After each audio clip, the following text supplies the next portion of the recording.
Good morning. My name is Barbara Fuller, and as Chair of the Board, I welcome you to this July 15th, 2025 working session of the Washtenaw County Board of Road Commissioners. Shelby Walkerway, our Communications Associate, will describe how this meeting will operate, how to access the agenda packet, and how to participate remotely. Shelby.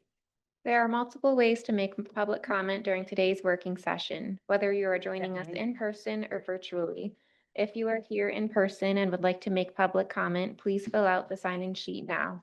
If you are joining us virtually, we will ask you to raise your hand at the appropriate time in the agenda. Since this is a hybrid meeting with both in-person and virtual attendees, we will take turns between those attending in person and virtually. I now call this July 15th, 2025 working session to order and ask Shelby to call the roll. Commissioner Rod Green, Here. Commissioner Joanne McCollum, Present. Commissioner Gloria Llamas, Present. Commissioner Barb Fuller. Present. We can note that Commissioner Smers is absent, but we understand why, and it's considered an excused absence. Moving along, we will move to approval of the agenda. May I have a motion to approve the agenda as presented? So move. Support. Any additions, deletions, or corrections? Seeing none, Shelby, if you would, please. Commissioner Gloria Llamas, Yes. Commissioner Joanne McCollum, Yes. Commissioner Rod Green, Yes. Commissioner Barb Fuller. Yes, the agenda is approved as presented. Next item on our agenda is public comment. This is the time set aside on the agenda to receive comments from the public. This is not intended to be a period for dialogue. Each person will be allotted 3 minutes to address the board, and Shelby will explain how people may be recognized to offer comments.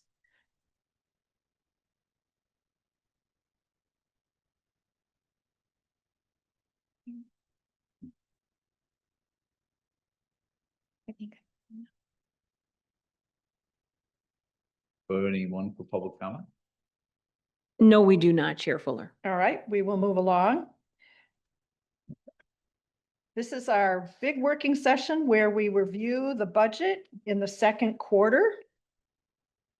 I will turn this over to our managing director. Take it away, Matt. All right, well, thank you. We are here to present the Q2 work budget, and ultimately we've got some adjustments, and Dan Ackerman, our finance director, I'll invite him up. We've got a presentation we're going to walk through, and happy to answer any questions about the material being presented. You all have a copy of the actual budget in the slides, so we'll go ahead and get started with the presentation. Dan. Thank you. Good morning, board. Dan Ackerman, Director of Finance. And can't believe we're already talking about the second quarter budget, but Here we are. time keeps marching on. So we'll talk about the agenda today. We'll go over the executive summary, just some of the highlights. And again, this is for 2025 second quarter. Talk about any significant changes to our revenues and expenditures for 2025. We've been doing this for quite a while now, but we always try to incorporate a look ahead to see what things are looking like in 2026 and 2027. And just keep in mind, that's a snapshot as of today. After our meeting's over, those numbers will have changed. And certainly the further out we get, the less things are known, of course. We may know more about our projects in 2026, but 2027, we have some ideas, but certainly that will change. And then a Q&A, but feel free, this is a interactive conversation, so feel free to ask questions at any time. This is for you just to get a better understanding of where we think we are financially, and happy to address any questions we can. And if we can't answer it, we'll get back with you, of course. Fair enough. Okay. So overall, we have a favorable outlook. You know, every month we talk about Michigan Transportation Funds. The state of Michigan, as we've shared in the past, they do have some estimates for 25, 26, and 27. We have 5 months of actual Michigan Transportation Fund receipts. And those seem to be trending a little bit higher than the state budget. And so staff felt it was appropriate to make a $750,000 adjustment, positive adjustment. So definitely good news. Obviously, we'll continue to monitor it. Will the bottom fall off? What will gas prices do? Impacts of tariffs. I mean, I could go on and on about all the, potential gains or losses on that. Obviously, Lansing's been talking about new funding packages. In my opinion, it's still talk. So obviously, we would not incorporate anything into the budget at this point.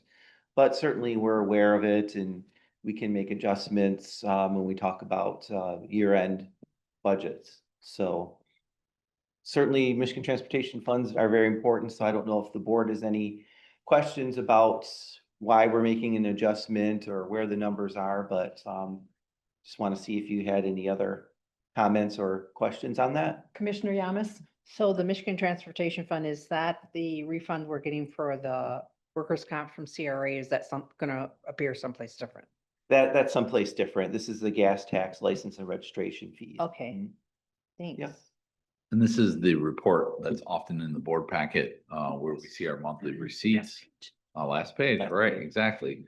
We're actually trending higher than the 750, but we thought appropriate, let's just be conservative. Yep, right. So add 750 to our revenue on our budget. Mhm.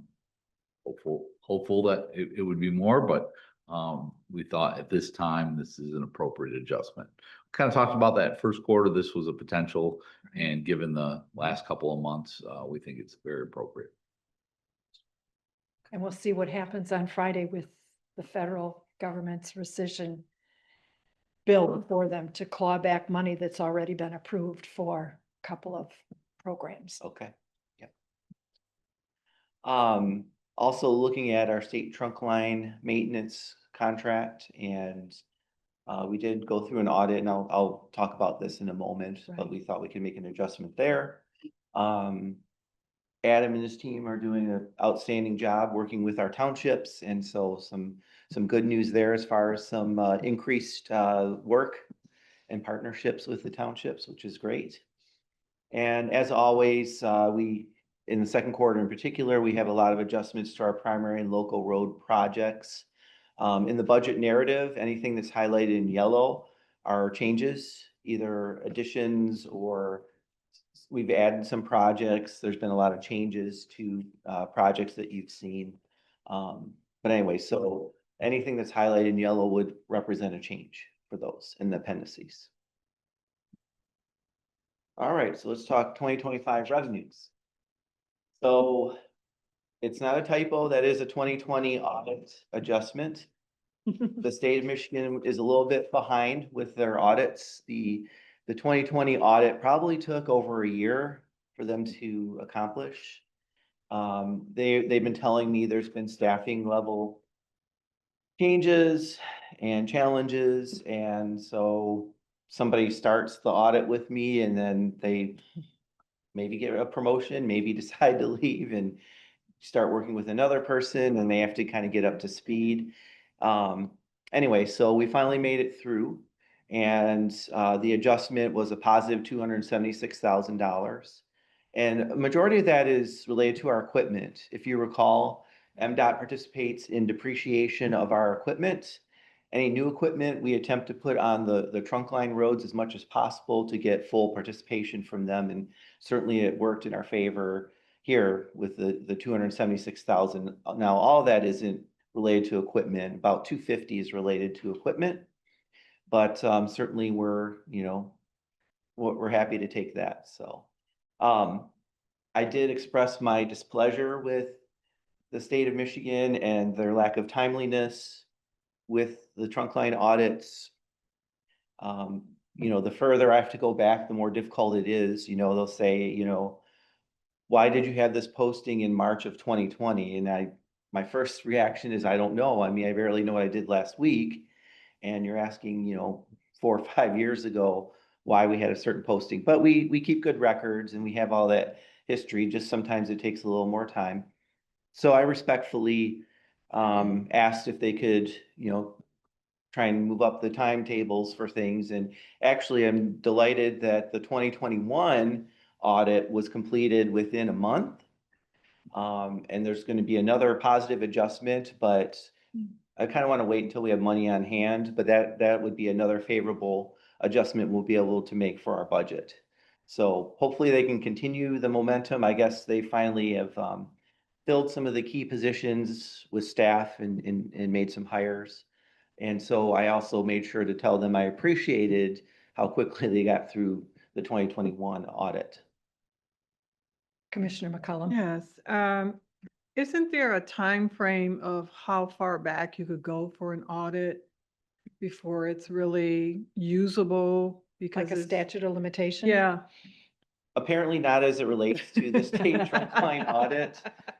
This has been a challenge they've had since just about my whole career here. And they've tried things, auditors used to come on site and that was very time consuming, you know, if you can imagine they're coming from Lansing going to all the counties. So they've done what's called desk audits, which is primarily remotely. In theory, that would, you know, speed up the timetable, but it hasn't. So, yeah, I've not heard that there is a statute of limitations, which, you know, but that is an interesting question. You know, I know we are required to have an audit every year within 6 months of our December year end. So we're required, you know, and there could be ramifications, I think even potential holding of Michigan transportation funds, but there's no such limitations that I know of for the state trunk line audits. Must only be for like non-government, because there are statutory. I Right. mean, you can't just go back 5 or whatever. I think it's maybe 7 years. You can't go Right, beyond that. right. Mhm. But for government, And they're just auditing, you know, like our Plant Moran is validating our numbers, making sure they're accurate and, you know, materially correct. And there's other things too that they're following, but this is more making sure we're administering the contract appropriately and adjustments are made based on, we make estimates of what our fringe and overhead costs are, and so they do some actual costs, and then of course the depreciation that I mentioned. So I guess it's a little different audit. Maybe that's how they get away with that. So Madam Chair. Commissioner Green. So I think that you said that the audit adjustment was for equipment. Is that correct? So the the overall value there adjustment something? was 276,000. About 250 of that was adjustments for our equipment. They look at all of our equipment and all the costs associated with it. And the largest adjustment they make is they participate with the depreciation costs for your equipment. Okay. And they look at it based on percentage of time on state trunk line roads as opposed to county roads. And whatever that percentage is what they use to determine how much they would participate. And as a practice, when we have new equipment, it's going to be depreciated within 5 to 7 years, fully depreciated. So we've been trying to put new equipment on the state roads so we can get that full depreciation participation. And, you know, $250,000 was a nice adjustment that we had. So it reflects a depreciation adjustment. Yeah, 250 of the 276. And then the other we estimate what our overhead and fringe costs are, and they audit to actual. And there's some other little adjustments that they make here and there too. So it's actually quite involved. They have about 20 tabs in their spreadsheet, and they pretty much look at everything. Commissioner Yamas. So we put our new vehicles on, so what do we rotate them back off onto local roads? Yes, so over the 5 years, we'll hand them down to other. District Crews. crews. Yeah, Mhm. so the district crews will ultimately, state trunk line will, move vehicles or the operations department will assign state trunk line vehicles to the district crews eventually when the new trucks come in for state trunk line. So it's a financial advantage to have those newer trucks, that aren't depreciated, so that under the state trunk line contract, we can take advantage of that. We've been doing that for quite some time. Yeah. We've reached out to the state of Michigan to say, is the state okay with it? They are. So, you know, we're above board with what we're doing. The state knows what we're doing. You know, I even mentioned our rather large adjustments. Is the state okay with that? They said, sure, they're fine, so. And we do also, purchase vehicles for the district crews as well. So, last year or a year or two ago, Adam can correct, some of the newer purchases for trucks ended up being assigned to the district crews. So it's not as if they don't get new equipment. Go ahead, Adam. Good morning, Adam Lape, Director of Operations. Yeah, just to elaborate a little bit more on the new equipment and kind of how we strategize to move it through. If you recall, 2.5, 3 years ago, we made a real big push to try to buy. We started with 15 trucks and then reduced to 13, reduced to 11, ended up with 8. The goal was to put, you know, more into the local roads, basically just to get rid of some of the older equipment that was just starting to fail us. So with all the delays, it took a little longer than we wanted, but it still gave us an opportunity to essentially send them all out.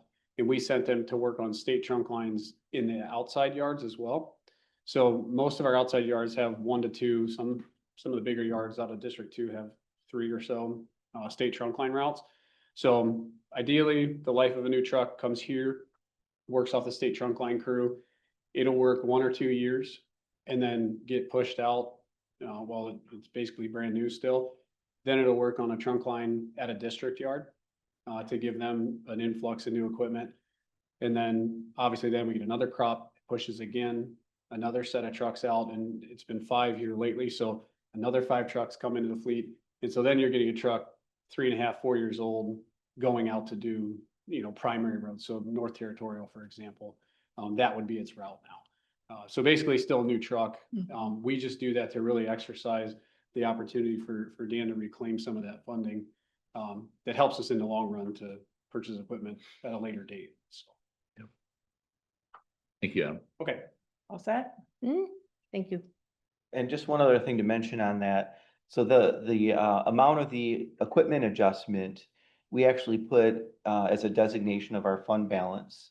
So we have a designation for equipment purchases related to primarily the adjustments here. And we've utilized that to pay cash for, say, our 5 new trucks in a particular year once we've built those reserves up. So that's been kind of a nice thing, and it's a direct correlation to we're getting the money for our equipment, so why don't we use it for some of the expenditures? And I think that was Commissioner McFarlane, Bill McFarlane, who spoke about Superior Township strategy, that when that Okay, yeah. depreciation Yes, was logged, that went towards a fund right. to replace equipment. Yeah. So, thanks, Good Bill. recall. Yeah, good recall. To make us successful, Yeah, right? yes, right, As right. Bill would say. Yes. Okay, moving on, unless there's other questions on that. I don't see- So we're increasing the other contributions by about 220,000. Here in River Drive, border to border phase 3. That's been a several year project, and I think you know, Michelle was thinking we were about done, but there were some more costs on that. So that is something that County Parks is reimbursing us for, and they did. So we want to add that $65,000 back to the budget. Also, we're expecting about $155,000 from a developer. There's a road improvement agreement for North Territorial from Whitmore Lake to Hellner. Apparently there was some damage that was caused, and the road improvement agreement allows us to fix that. Yeah, there are a couple of nasty divots in North Territorial by that Right, intersection, both east and westbound. So right. So they definitely, had their foot in the bill on. yeah, that. definitely good to protect the road commission's interests, and the permits department is kind of overseeing a lot of that, so. Okay. Township contributions, the local road program. So we have an increase in projects funded by the townships, 5.4 million, which is awesome. So thank you, Adam, and your staff. So always, you know, probably something that isn't new to the board. In the second quarter, we're always usually increasing that area. So you know, a lot of work being done with the townships. Our primary roads are getting slowly a little bit better, but our local roads need a lot of help. So it's nice when we can partner with our townships and try and make some much needed improvements there. Yeah, this is a reflection of all the agreements Mhm. with our townships that the board has approved and our local road program, so much investment, much needed, but also our townships have well overmatched our program, our matching program. We budgeted 2 million, so they've gone well beyond that. Yeah. So great partnership Yep. with our townships.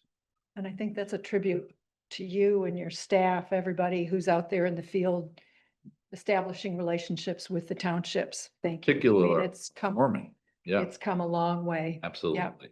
Yeah. And this afternoon, I'll have an update on the billing and payments related to the township agreement program. Oh, So I'll great. share that with you Okay. this afternoon. Also York Township, they're running a special assessment district with their residents for Timber Ridge. And Burke had a nice update yesterday and today. I think there might have been a couple.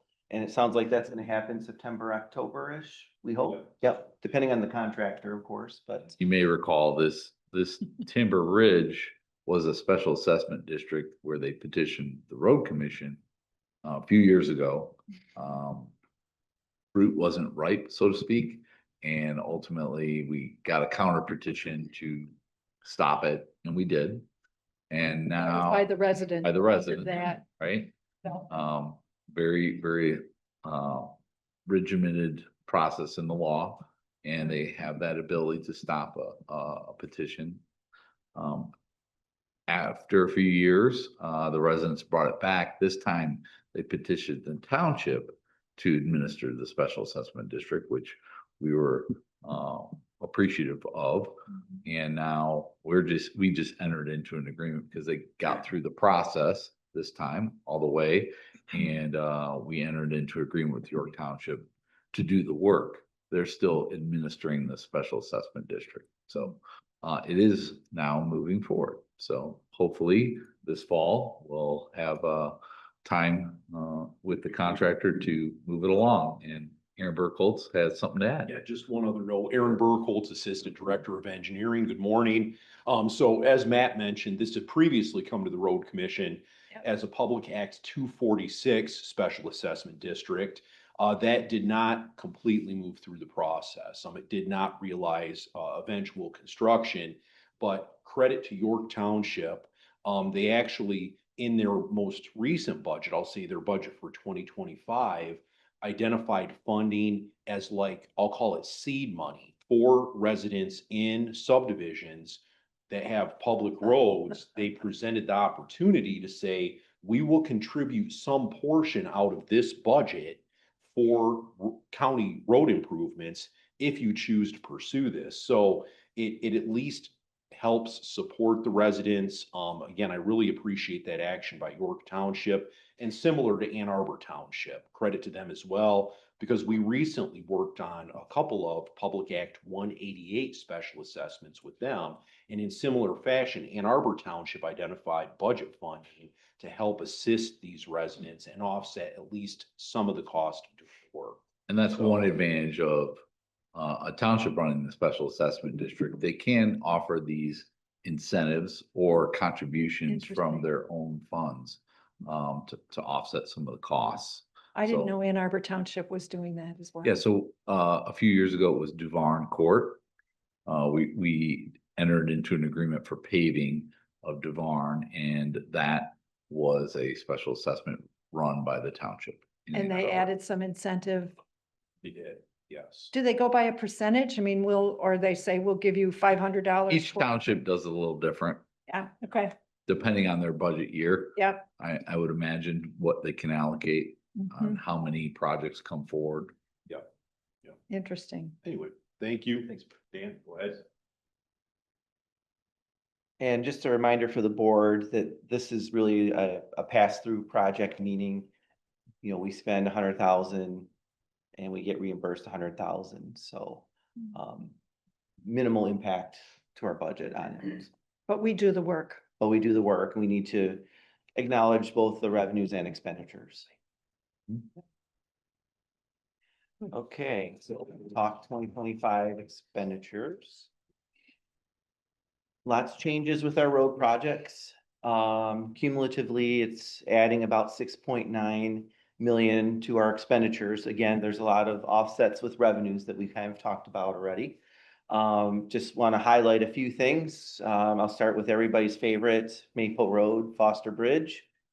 We have a number of 575,000. I think that's kind of a placeholder until we Absolutely. get more information. You So, got it. Also, mentioned the township agreements. And actually, a lot of these are engineering related overlay projects, Green Farm subdivision, Boulder Ridge and Sugar Brook. So we're taking a different approach this year, but these are some larger subdivision projects that, again, we're partnering with the townships to improve their roads, which is great. Yes. So are we matching? What's the partnership? So it's structure? ultimately they have matching, but the matching is the investment they're making is well beyond the match. Okay, So we have a match that's capped per township. right. In the instance of Ypsilanti Township, they are doing Green Farms and the Sugar Brook, so they're investing just right there almost $1.8 million in paving work. So that by and large, they're paying for the paving work with a small allocation from our matching program. And if you go to the 2025 local road projects in the appendix, you'll be able to see the breakdown of how much is road commission contributions and how much the township is contributing as well. Commissioner Green? The money for the Maple Road Bridge, that is strictly out of our budget. That's MTF dollars, correct? But it's a placeholder. It's, right, we're just, Sure, yeah. Yeah, ultimately, what we've authorized thus far is engineering. So a purchase order was issued for the work to review the bridge post-tensioning system. The thought is we're going to remove that post-tensioning system and then ultimately enter into a contract to remove it. But the contractor, given its historic bridge, needs to be given strict instructions and specifications on how to do that work. Once we get a contract or a price for that work, that contract will come before the board for approval. But we're doing the engineering now Thank you. for that work. Commissioner McCollum, Yes, page number page number 28, of East, budget analysis. local road projects, East Sugar Brook. Carry over for the meal and reservice, what does that mean? It started? So it's it still- started last year Okay, and it carried over to this year's project. Okay. So that cost, as you can see, contributions from others is 290. yeah. So we don't have any match in that project. That is strictly a resurfacing project and it's being coordinated with a YCUA water main replacement as Ah, well. So that's a very good thing to make sure we're coordinating with the underground Right, utilities that are being Right. replaced. So that project is being completed this year, but it started last year. Nice. So that's why you see the note, it being a carryover. thank you. Yeah, and Tiffany has put it on the screen there, so you can Thank you. see those Tiffany. projects. And so the East Sugar Brook was also in the 2024 budget as well, so. But we just want to acknowledge if it's a carryover or not. Question, is Barton Hills an Act 51 agency? Do they get? They do, Do. they do, it's very minimal. I have no idea what the balance is there. I'm sure we can find out if we want to go there, but Yeah. Well, I took a look at their budget and they make it come out to zero at the end. oh, do they? Yes, Oh, wow, they do. it's magic, right? Yeah. Yeah. All right. And I would just say I'm eager to hear of other funding sources for that bridge. I don't know whether the road commission undertakes that kind of exploration, but it is over 150 years old. There has to be some historic value to that. I'm just very concerned about us putting $575,000 of our money into that one place for that bridge, given its structure and age. Commissioner Green. So I was under the impression that bridge repair is totally under our jurisdiction and responsibility. Is that right? I mean, are there, So, I so guess I'm bridges, asking- are very unique in that, they do have a source of, there's a local bridge funding. For instance, next year we have Sharon Valley Bridge, where we received, state federal funds for the local bridge program. We applied for those funds and received. However, those are, a competitive grant, that you have to go after. And it's generally speaking, many years out. So if you were to apply them, usually they're 3 years away. So that's one funding source for bridges. Another funding source is oftentimes we partner with our townships as well. We go 50-50 oftentimes for bridges and culverts. We have a number of culvert projects in this year's budget. So that's another way of funding bridges. For emergency repairs, oftentimes we are taking that task on. Another example of emergency repair was Tyler Road. That happened to be a primary road. So we took on that emergency repair and completed that this year and reopened the road. If there are emergency type repairs, typically that is a cost that the road commission will bear to get it back open. If it is in need of replacement, that's where we start to look for partnerships or applying for bridge funds. Thank you. And remind me how many townships this bridge involves? I believe it's in Ann Arbor Township in its entirety, obviously close to the border with Scioto, but I believe all of it is in Ann Arbor Township. And then obviously also adjacent to, you had mentioned Barton, the village of Barton Hills.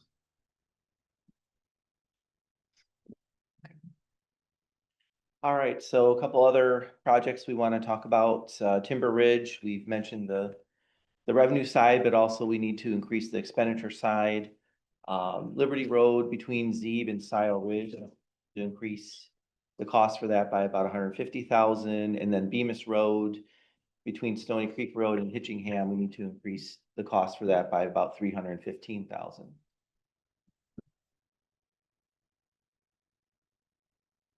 All right, so capital outlay. Adam, Adam to come up for this. Adam's looking at a new machine, looks beautiful.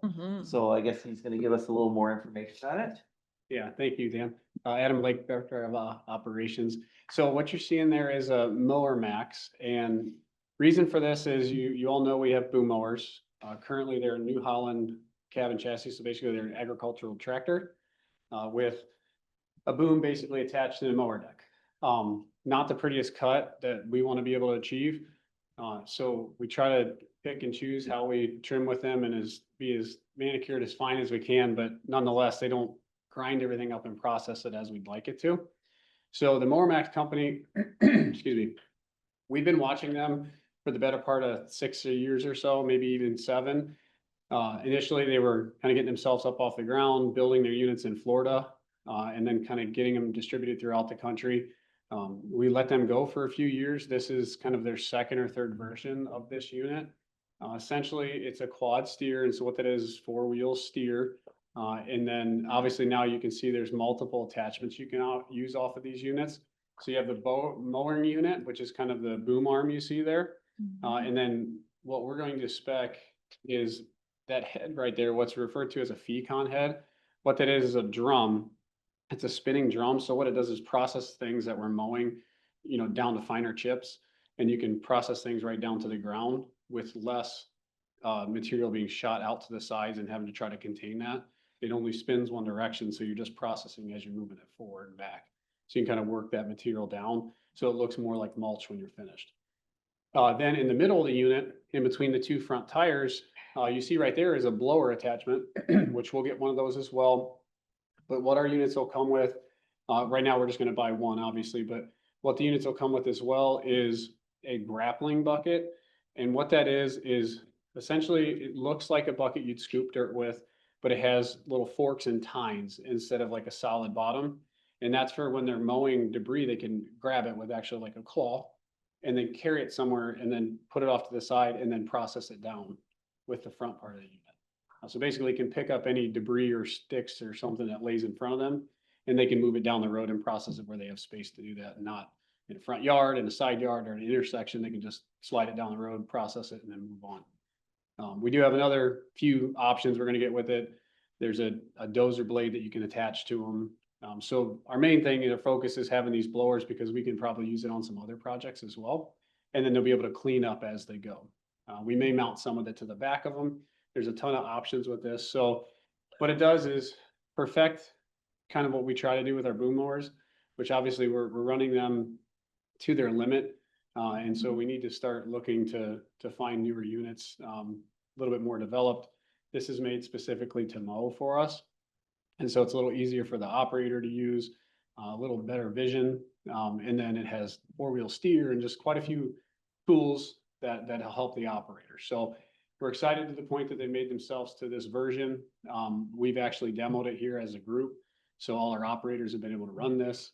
And we're pretty satisfied with the unit. So we'd like to make requests to move forward and start replacing our fleet with these over the course. And a number of road commissions have purchased Yep. and have used these for a couple of years. and Yeah. With great success. That was the other part of the Mhm. story I think is worth sharing. is Yeah, we've- and which we've is a talked good with our partners in Michigan. Yeah, so we kind of let them do their thing and get themselves established in the United States. And then more parts readily available, more units, and then enough of the units have found their way into Michigan. So when I became familiar with the group, Steve is a gentleman that's been selling these for a while.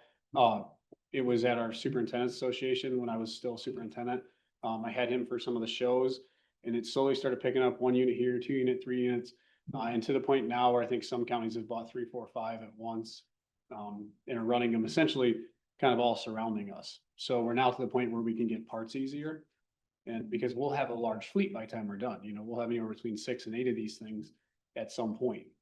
So we need to be able to get parts. So been successful unit. Now parts are easy to get, and that's the biggest thing. They're built here in the United States, so pretty easy to get shipped up to us from Florida.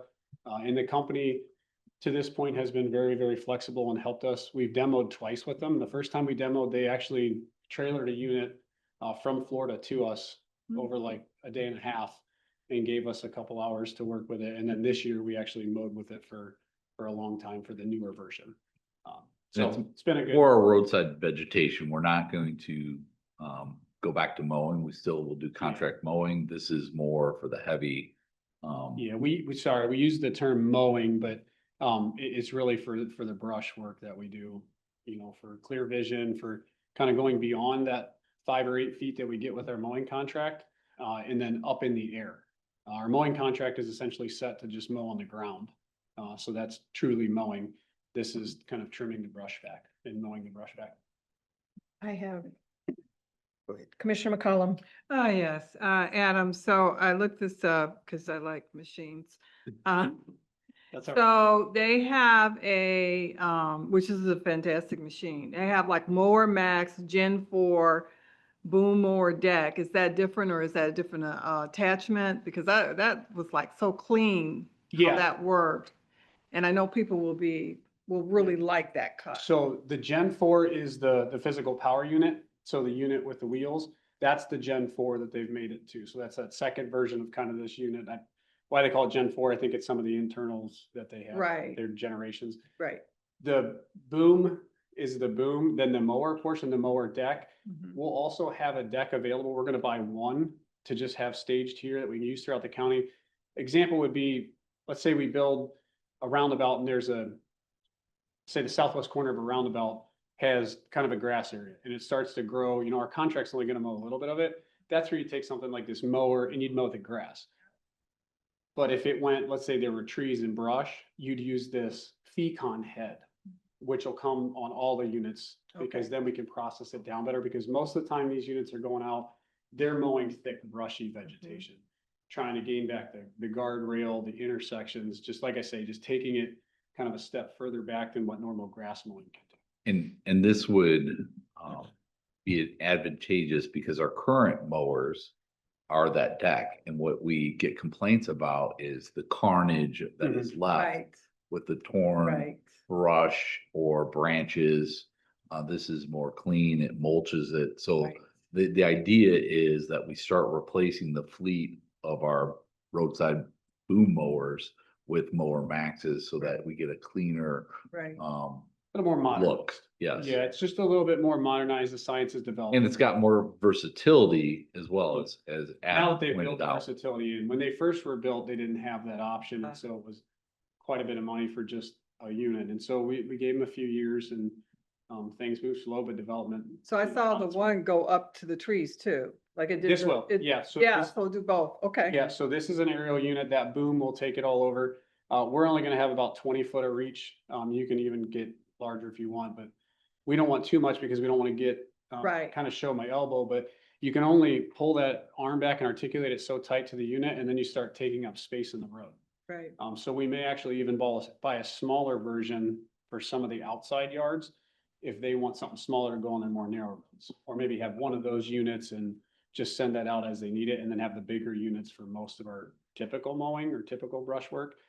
But that's yet to be determined. We're gonna get one that's full size and kind of work from there, and I see this as really good for, the clean look, I think Mhm. people like, but also it seems like it would be quicker. It seems like with all the detachments and things, it replaces other, machines. You can do Yeah. all at once, so, yeah, it's certainly gonna help us in a lot of areas. Yeah. Where we can do a little bit more with one unit, but the biggest thing is just replacing the agricultural based tractors that are cumbersome and they just aren't quite what we know is out there now. Right. It's really just the evolution of it has changed it a little bit.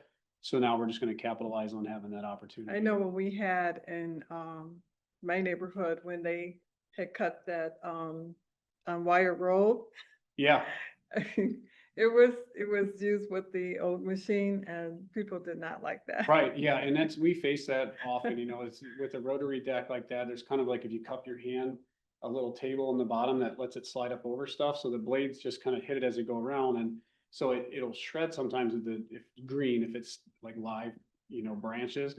So we try to trim it down as clean as we can, but inevitably you just can't get them all the way clean. And Right. this will give us a little better opportunity to Yeah. do that. And the idea is not to buy and replace the entire fleet, it's Right. one at a time. Because if you buy 4 or 5 all at once, then 10 years down the road, you've got to buy 5 more. So we want to do it more incrementally. And we are at that point. One at We a have- time. We would have 6, but we did lose that one through a fire that has been replaced, so that's the only outlier that we have.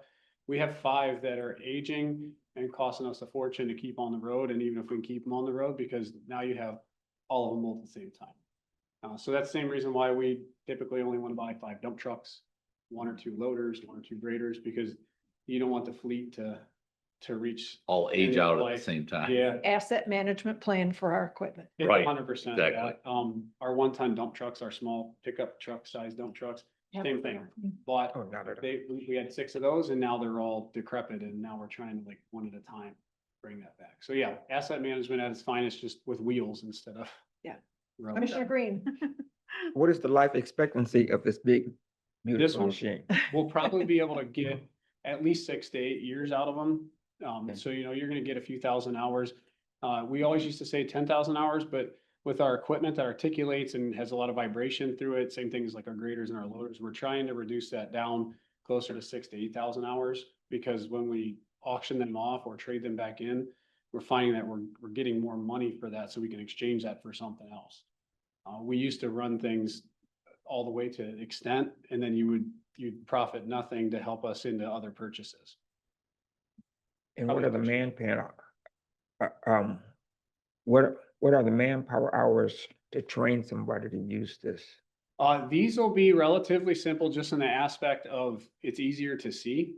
And so anybody that's gonna operate this will have operated our current boom mowers. And then any new employee, we usually week or two, and by the time you run it for a month or so, we try to let them operate the first few times, maybe in the yard here in the facility. And then have somebody go with them and kind of either talk to them on a headset or stop them every once in a while and kind of communicate from a pickup truck, try this, do that. So you really need a few weeks to a month to kind of get yourself accustomed to what you're doing. And then it's every day after that you operate it, just to kind of get yourself better, hone your skills a little bit.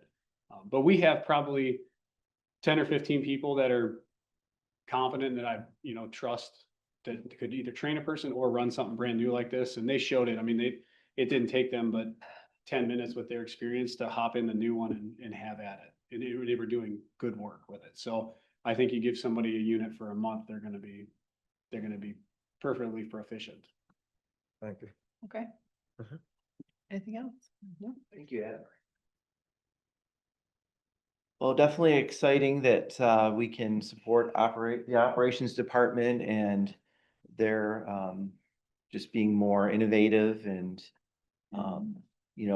just glad that there's capacity in the budget that we felt that we could add this and looking forward to seeing more of these hopefully out on the roads in the near future. Well, I think it demonstrates our responsiveness to the concerns of our customers Yes. who really did not care for the Right. shredded look of the roadside mowing per se.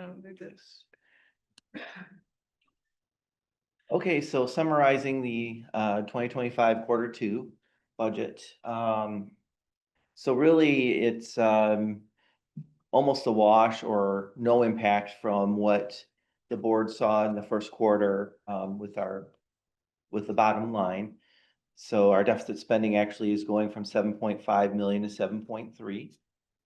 As a reminder, the fund balance will still be 19.1 million, or close to 19% of expenditures. As we shared with the board, there's some targets of between 15% and 25%. Certainly I would like to be closer to 25, but also we want to invest in our roads, invest in our equipment, our people, make sure we're paying off our liabilities. So, I feel comfortable and staff feels comfortable with where we think our fund balance will be at the end of 2025. Obviously, once the board hopefully approves the budget, the numbers will probably change, but obviously we'll keep track of that. And we do feel this is kind of closer to a worst case scenario as well. I mentioned there's a state trunk line audit adjustment that's coming about the same amount that you saw for 2021. We did receive a reimbursement from CRASIF. I think that was about $50,000. So there's already some positives that we have, and we may be able to incorporate some of them when we ultimately present the board for the budget for approval at the board meeting. But I feel like we're being conservative as always, and fully expect our numbers to be better by the year end. Trusting you on that. Yes. Well, I'd like to think we have a pretty good track record. Yeah. And obviously, if we have 5 Maple Fosters, then all bets are off. Or but- 2 Dexter tornadoes. Or 2 Dexter anyway. So, but that's why we do want to make sure that we have a healthy fund balance. So any other questions on 2025? Okay. If not, we'll talk about 2026 and 2027. I've always cautioned the board that these are estimates or projections. Agencies do multi-year budgeting, and I think the downside of that is they feel, okay, we've done our budgeting for the out years and they're approved, and so we're not going to look at them. Well, you need to. So that's why I think, if we think of them as more projections or estimates, then the mindset's different, that we realize these numbers are going to change again, especially, what are Michigan Transportation Funds going to look like in 2027? No one knows, right? Could go up, could go down. There could be more, funding package approved. Vehicles are getting more fuel efficient, more electrical vehicles. So who knows, right? So we do the best we can with the information that we have now and obviously continue to look at it, for the next few years. So for 2026 and 2027, for the Michigan Transportation Funds, we're just going to use the state projections. So again, we're making some adjustments in 2025 based on 5 months of actual data, and increasing it, which probably is maybe a little even ahead of the state budget projections for 2025. I still expect them to maybe have another look at their numbers and maybe adjust their estimates, but so far they have not. But it just seemed prudent to adjust it for our budget. We don't want to keep it too low. But we felt for 2026 and 2027, not having any other information to go off of, that we would go back to those state budget projections. And we take their projections and we dial it back just slightly, again, being conservative. And just for following along, if you turn to the last page of the budget narrative, page 36, it's Appendix O. And really what Dan is presenting is a summary of this sheet. It's basically a balance sheet for both 26 and 27 snapshot. So as you can see, the Michigan Transportation Funds at the top under revenues, in 26, we're estimating at 38 million, and at 27, 39 million. And that is a little lower than the state of Michigan projections, just to be conservative. And so that's kind of what we're walking you through. So this is a snapshot of what the 2 years are come. And this is very helpful for us as we prepare for, it won't be too long, where we're talking this fall about our 26 budget. So it really helps us to kind of get ready for that conversation. That's not too far away. Right. Yep. And one other thing to point out, engineering and operations have tried to estimate our projects that we're doing in 2026, 2027. Some are known, some are, we hope, or, it has been programmed, but so the spreadsheets you see for 2025 for both primary and local road projects, they're doing the same thing already for 2026 and 2027. So I really appreciate their efforts on that. And you can see in 2026, just the federal aid revenues is about $19 million. So a very robust year we're expecting. I believe it's going to be the year of the roundabout in 2026. Yeah, Tiffany, if you would scroll up and on this page on the screen to the revenues portion, I would like to point out that federal and state funds is a very high watermark for this organization. $18.3 million. In my career, I have not seen that. That is a huge number. Also, along with miscellaneous revenue, that is a match for combined with a couple of different partners, one being the border trail, the segment D4. That's going to be a very expensive project with Washoe County Parks. And then also Pittsfield Township, a pathway along State Road. So that $10 million will include both those agreements. They're anything that's not covered by the federal TAP grant, they're picking up the cost of that. So that those two numbers combine, that 18.3 million, and then of the 10 million, 5 of that is the millage. The other 5 is coming from those 2 projects I just mentioned. So a lot of project work in 2026, which you will then see under expenditures. If you look at project expenditures, that $50.6 million is again another very high water mark for this organization. So it's going to take a lot of effort, and we've been talking about, and also this afternoon's meeting, you'll see some of the right-of-way acquisitions are in preparation for these 2026 projects. So big year.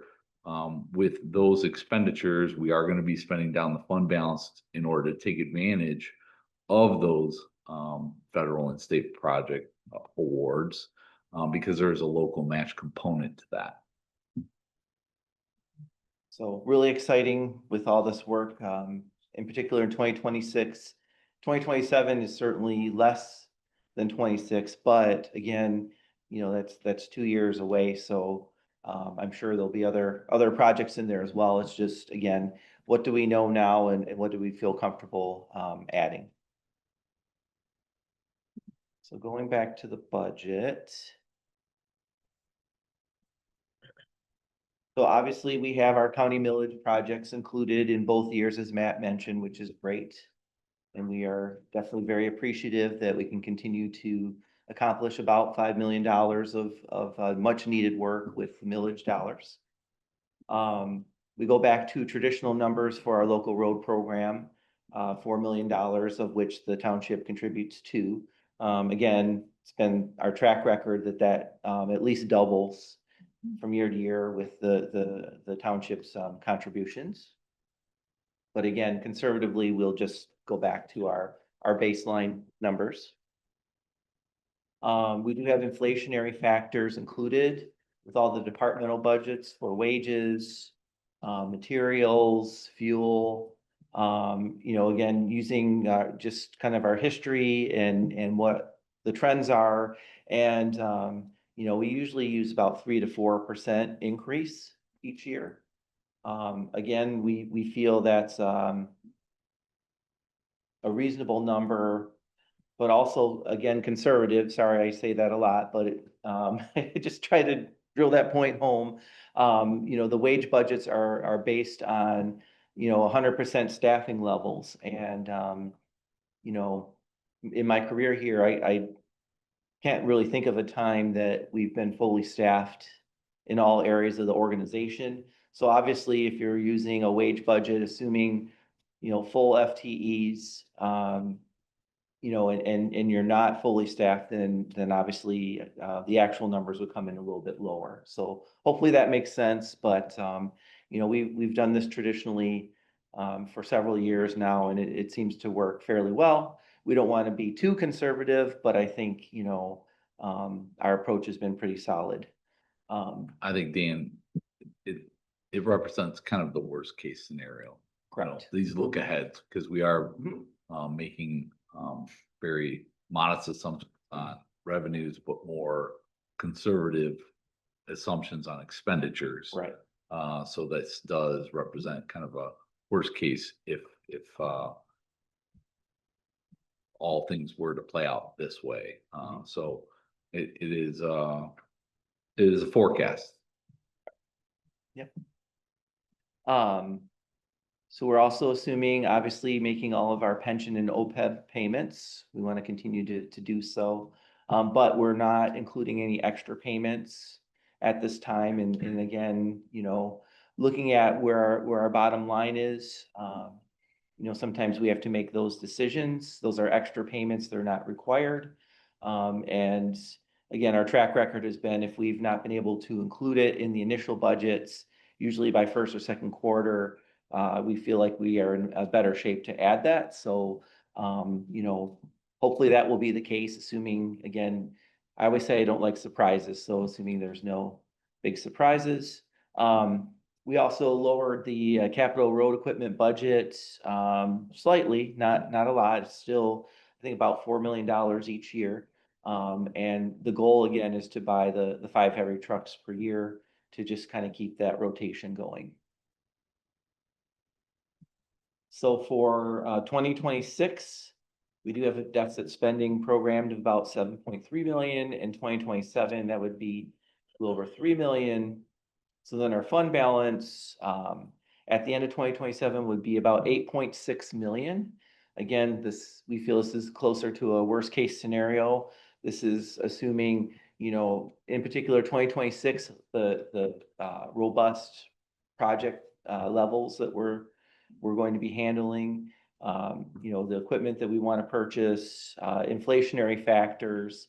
So there's a lot, you know, would I like that 8.6 to be, 16, of course, but, we do have a job to do. We do want to invest in the roads. And, still feel that, I want to say it's about 11% of our expenditures. So again, it's a little bit below our 15%. But, again, I fully expect that we can get back to at least 15% based on the conservative nature of our approach. I'll be watching that closely. Yes. I'm really uncomfortable with the 8.6. I realize that's a 2027 projection.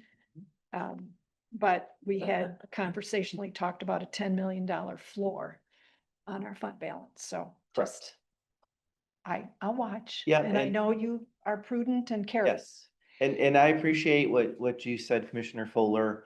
I share the $10 million floor, but also, as I mentioned, the further out we go, the more there are unknowns. Softer that number is. So Yeah. again, we're not assuming any funding increases from the state, we'll cross our fingers and toes, but we don't have any of those increases programmed in there because, I would want to see, a bill passed and money starting to flow before making those adjustments.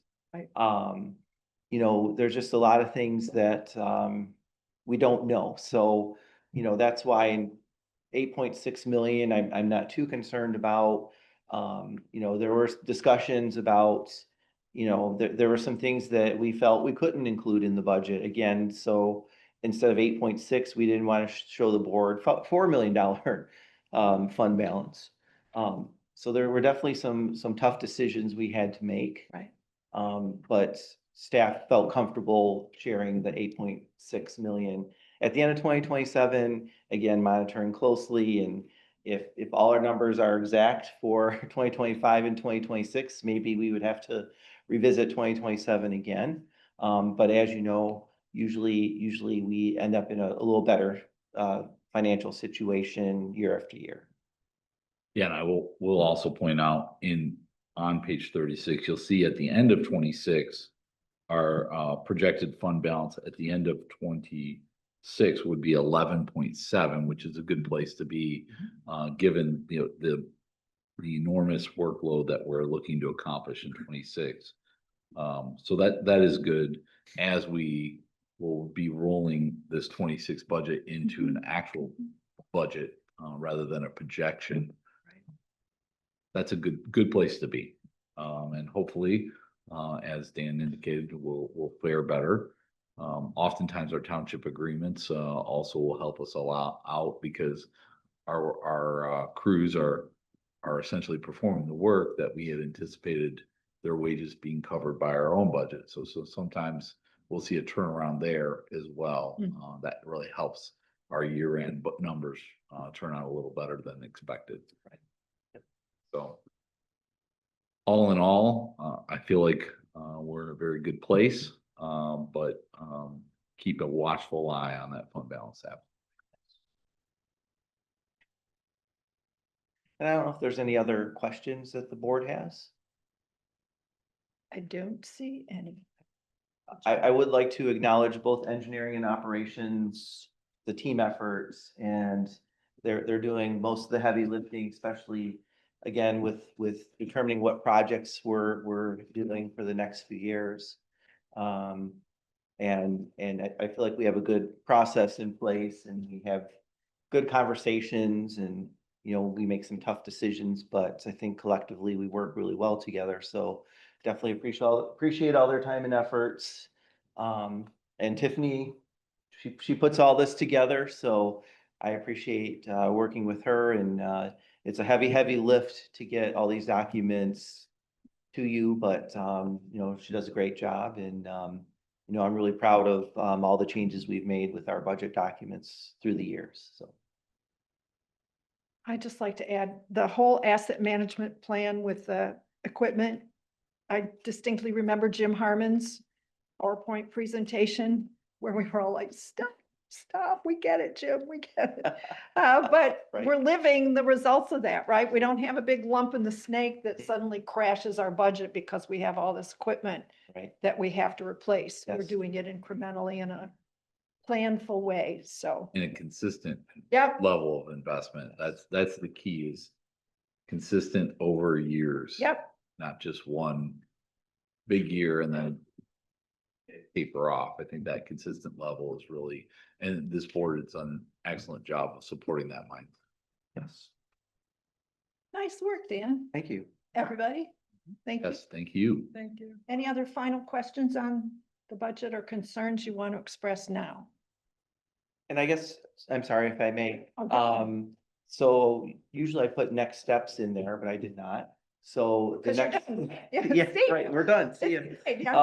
So the next steps would be the first meeting in August, I believe we would have a budget on the, for the board meeting for approval. An action item. Yeah, as an action item. August.